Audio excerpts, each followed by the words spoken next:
Welcome to the Genius Factory. Enjoy the video. You'll begin by verifying what you're changing, so check the device model and OS version now. This matters because paths differ. Once that's confirmed, make a quick backup.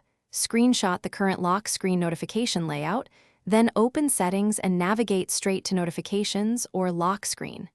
Now, tap each app you want to modify. Don't pause. You're removing visibility step by step. This prevents surprises and ensures the next steps apply correctly to your specific system. Now adjust app level and system alerts. Select each messaging and email app and turn off Show on Lock Screen or toggle Allow Notifications off. Once done, use Focus or Do Not Disturb to suppress transient alerts. Schedule it or enable it immediately for testing.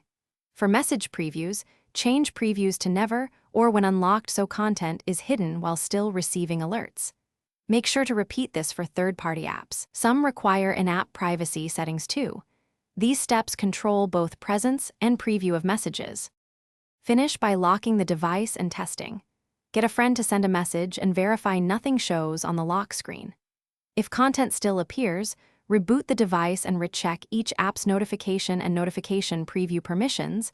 Sometimes settings don't apply until restart. If issues persist, update the OS to patch known bugs, and as a last resort, reset privacy or notification settings to defaults. This clears stuck permissions. Troubleshoot with patience. Most problems resolve after a reboot or software update. Thanks for watching. If you found this helpful, don't forget to like and subscribe.